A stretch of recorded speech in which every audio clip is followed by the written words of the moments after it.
बहुत बहुत केयरफुल रहिए इन 5 चीज़ों को लेकर अगर आप मैनिफेस्टेशन जर्नी में हैं। सत श्री अकाल, नमस्कार, मेरा नाम नेहा भाटिया है। आप सभी का बहुत-बहुत स्वागत है इस चैनल पर। आज मैं आपके साथ शेयर करने वाली हूँ, ये बहुत इम्पोर्टेंट 5 चीज़ें हैं जिनको अगर आप थोड़ा-सा भी ध्यान देते हैं तो आपकी मैनिफेस्टेशन जर्नी फास्ट हो जाएगी। यानी कि कई बार जब हम मैनिफेस्ट कर रहे होते हैं तो ये 5 चीज़ें होती हैं जिसमें हम फँस जाते हैं और मैनिफेस्टेशन डिले हो जाती है। तो चलिए शुरुआत करते हैं इस वीडियो की।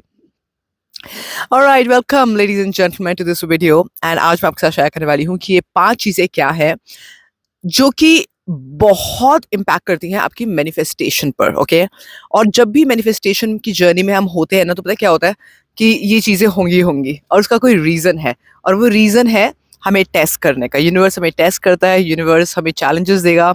और अगर ये 5 चीज़ें अगर आ गई बाय एनी चांस, तो आपकी मैनिफेस्टेशन बहुत ही ब्यूटीफुली, बहुत ही प्योर से ना डिले हो जाएगी, और आप ऑफ कोर्स वो नहीं चाहते हैं ना। सो सबसे पहली चीज़ है कि आप कंप्लेन ना करें बिल्कुल भी।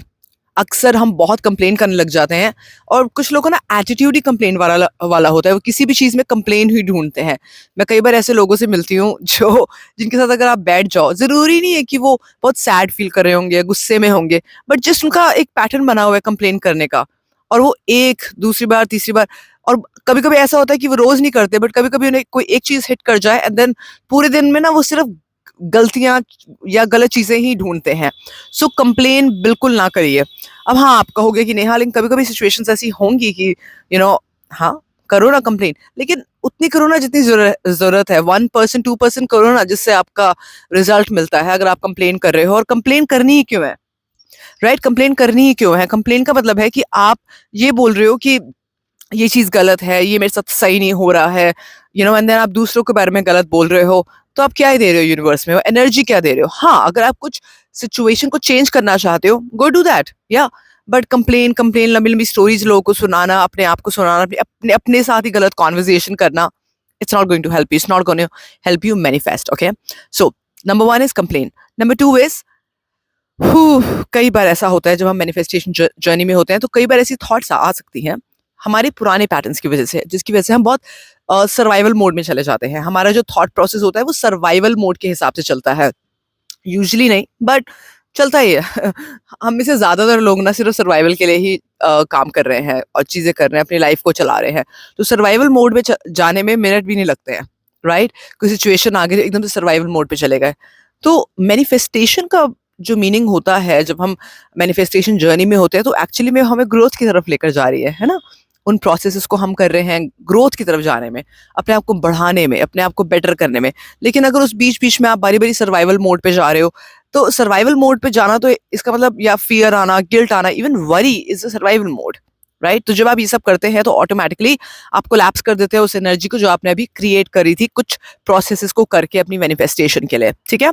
जो तीसरा है, वो बहुत इम्पोर्टेंट है। वो मेरे लिए भी बहुत इम्पोर्टेंट है, सबके लिए बहुत इम्पोर्टेंट है, और उसको समझना उससे भी ज़्यादा इम्पोर्टेंट है। वो है कि आप खाना कैसे खा रहे हो? किस टाइप का खाना खा रहे हो, राइट? आप बहुत लो एनर्जी फूड खा रहे हो, और वो भी स्पेशली रात को, तो क्या ही होगा? मतलब और वो भी एक्सेस में खा रहे हो, टेस्ट के हिसाब से खा रहे हो, वो बहुत ही टेस्टी है, खाओ, खाते जाओ बस। तो उस टाइम तो पता नहीं लगेगा, बट उसके जो इफ़ेक्ट्स होते हैं ना, वो क्या होते हैं मैं आपको बताती हूँ। बहुत इंटरेस्टिंग है, ठीक है ना? क्योंकि कभी-कभार मैं भी अपनी लाइफ में ओवर ईटिंग के ना पैटर्न में आई हूँ। राइट? बहुत पहले, मतलब अब तो नहीं, ऑफ कोर्स। अब कभी अगर हो भी जाए, तो I change it very quickly as well. So over eating का क्या हुआ? ओवर ईटिंग हो गया, ऐसा फूड हो गया, लो एनर्जी फूड हो गया, लेथार्जी आ गई, मॉर्निंग में लेट उठे, तो इट्स नॉट कि आप नेगेटिव सोचोगे, आपके साथ there is a huge chance, अगर आपकी रेगुलर बेसिस पर इस टाइप का लाइफ़स्टाइल है, तो कुछ ना कुछ गड़बड़ होगी होगी, कुछ ना कुछ प्रॉब्लम्स आएँगी ही आएँगी। अगर वो नहीं भी आती, तो पता है क्या होगा? अगर आप लो एनर्जी फूड खाते हो ना, तो आपके माइंड में बेटर आइडियाज़ नहीं आ पाएँगे, राइट? पूरा दिन में ना एक चीज़ बहुत कॉमन होती है जो चलती है सबके साथ, वो है कि हम कुछ ना कुछ पॉजिटिव सोच रहे होते हैं, या पॉजिटिव कर रहे होते हैं, पॉजिटिव फील कर रहे होते हैं, या कुछ ना कुछ नेगेटिव पॉजिटिव फील कर रहे होते हैं, या कर रहे होते हैं, या सोच रहे होते हैं, राइट? इसीलिए वजह से लोग कहते हैं लाइफ में बड़े अप्स एंड डाउन्स हैं, क्योंकि एक लाइन में नहीं चल रही है life, and it is okay, होनी भी चाहिए। बट जब बहुत ज्यादा up and down, up and down, up and down, up and down होता है ना, तो it just makes you very a very uncomfortable person. It makes you very disconnected. It makes you live the life that you are actually creating and you don't know, and then you say the universe is giving this to me. है ना? तो ये तो नहीं चलेगा ना। तो इसलिए बहुत ज़रूरी है कि आप खाना बिल्कुल ठीक खाएँ, ठीक है ना? नेक्स्ट अच्छा-सा खाएँ, हेल्दी फूड खाएँ, ओवर ईटिंग ना करें। और कभी-कभी अगर किसी दिन हो भी जाए by any chance, make sure that you have something for next day. और ये हर बार नहीं अप्लाई करना चाहिए, बट नेक्स्ट डे कुछ ऐसा होना चाहिए कि आप या फिर तो इंटरमिटेंट कर लीजिए या थोड़ा कम खा लीजिए, पानी ज़्यादा पी लीजिए, and will balance it out. I am being very honest with you, but ideally you should have healthy food of course, but मैं कोई भी नहीं होती आपको ज्ञान देने वाली, क्योंकि बहुत लोग हैं जो बोलते तो हैं, ज्ञान तो बड़ा देते हैं, लेकिन आप देख लेना उनको, उनकी चेहरे पर, उनके बॉडी पर दिखता है कि वो कितना अनहेल्दी भी खाते हैं और कितना अपनी सेंसेस से अटैच होकर खाते हैं। So I am not one of those.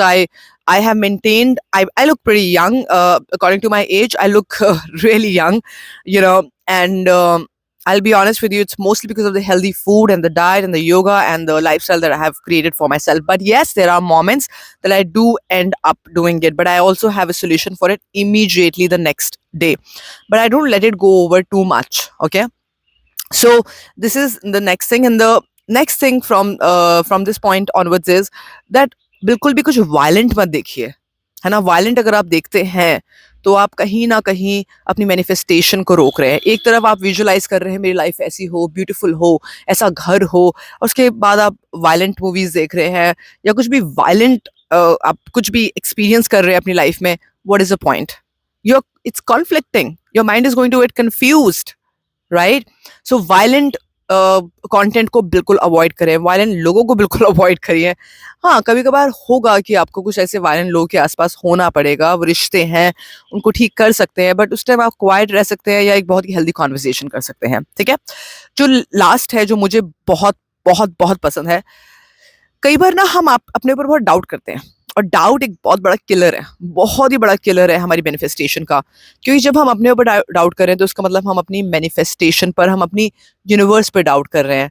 आप खुद सोचो, मैं एग्जांपल हमेशा देती हूँ कि अगर आप लेट्स से कोई ड्रेस बनवाते हैं और आप जाते हैं एक टेलर के पास और बोलते हैं, टेलर जी मुझे ना ये, मैं आपको ये कपड़ा दे रही हूँ और इसका एक अच्छा सा ड्रेस बना दीजिए। चलो जी। अब आप बैठे बैठे सोच रहे हो पता नहीं वो कैसे बनाएगा, अच्छा बनाएगा नहीं बनाएगा, अब लोगों से बात कर रहे हो कि पता नहीं ये अच्छा होगा या नहीं होगा, आई डोंट नो। अच्छा बता, कभी कभी आपने टेलर यूज करा है? कुछ ज्यादा ही मतलब इन्वेस्टिगेट करना उस टेलर के ऊपर। You understand what I am saying? इसको ध्यान से समझना, बड़ी इंपॉर्टेंट चीज़ है। फिर कल आप जाकर बोल रहे हो उस टेलर को कि इसमें से ना थोड़े ये चेंजेस कर देना, परसों बोल रहे हो टेलर को ये चेंजेस कर देना। आपने उसको पहले दिन बोल दिया ना आपको क्या चाहिए, उसके बाद आप जाकर उसके पीस ऑफ माइंड को लिटरली डिस्ट्रॉय कर रहे हो।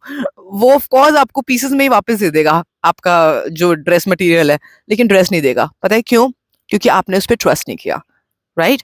कभी कभार हो सकता है एक बार आप चले गए, लेकिन जब बारी बारी आप किसको परेशान कर रहे हो तो नेचुरल सी बात है, सामने वाला जो पर्सन है that he won't be able to take that. Similarly, जब हम बारी बारी चेंजेस कर रहे हैं अपनी मैनिफेस्टेशन में और बहुत ज्यादा वांट कर रहे हैं, बहुत ज्यादा डेस्परेशन दिखा रहे हैं यूनिवर्स को, राइट? डाउट कर रहे हैं, राइट? यूनिवर्स को पता नहीं होगा नहीं होगा, या पता नहीं शायद अभी मैं उस लायक हूँ। कोई प्रॉब्लम आ गई तो डाउट करना शुरू कर दिया, प्रॉब्लम यहाँ आई है, डाउट वहां शुरू कर दिया उस मैनिफेस्टेशन में।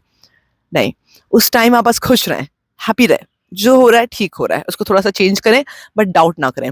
ये 5 चीज़ें अगर आप फॉलो करते हैं तो आपकी मैनिफेस्टेशन बहुत फास्ट हो जाएगी, और बहुत केयरफुल रहना पड़ेगा क्योंकि ये 5 चीज़ें होती हैं। मैं एवरीडे तो मैनिफेस्टेशन के लिए प्रोसेस नहीं करती हूँ, बट 3 दिन, कभी 5 दिन, कभी कंटिन्यूस 21 दिन, कभी कंटिन्यूस 40 दिन, राइट? तो मैं जब भी करती हूँ उन दिनों में खास तौर से बहुत केयरफुल होती हूँ, राइट? क्योंकि अभी ऐसा नहीं कि मेरे को बहुत ज़्यादा सोचने की ज़रूरत है, but yes, that's a moment that I need to be super happy and just trust the universe for the manifestation to happen. तो आप सोच रहे होंगे कि ये इतना सारा नॉलेज तो आ गया, इसे अप्लाई कैसे करें? देखिए, हमारी 3 मंथ्स की एक बहुत पावरफुल जर्नी होती है, alignment journey, right? Scarcity to abundance. आप चाहें तो उसके लिए अलाइनमेंट कॉल ले सकते हैं, and let's sit on a call, let's understand where you are, where you want to go. हम उससे 1 मंथ में भी करते हैं, 3 मंथ्स में भी करते हैं, 6 मंथ्स में भी करते हैं। 3 मंथ्स मेरा स्टैंडर्ड है जो मैं प्रेफर करती हूँ कि लोग करें, ताकि they can have actually a better response and they can become a better version. मैं हमेशा कहती हूँ कि it's not about the manifestation, it's not about the goal, it's about what you become. आप क्या वर्जन बनते हो by the end of achieving that goal. अगर आप बहुत ही सैड, डिप्रेस, गुस्से वाले वर्जन बनते हो तो आपको मैनिफेस्टेशन तो मिल गई, लेकिन अपने आप को खराब कर दिया, right? So get in touch with me, book an alignment call. हमारी एक बहुत ही अच्छी बुक भी है, frequency matters 21 days to raise your vibration, और जब भी मैं उसे स्टोर्स में भी रखती हूँ, फटाफट से बिक जाती है, और अभी भी अमेजोन पे काफ़ी सेल हो रही है। तो प्लीज़ आप खरीदिए, आप अपने आप को चैलेंज दीजिए, 21 days to raise your vibration, and I am going to put the link in the description box. Well, once again, this is Neha Bhatia signing off for now, and happy manifestation. I look forward to seeing you soon in the alignment call. Thank you so much. Bye.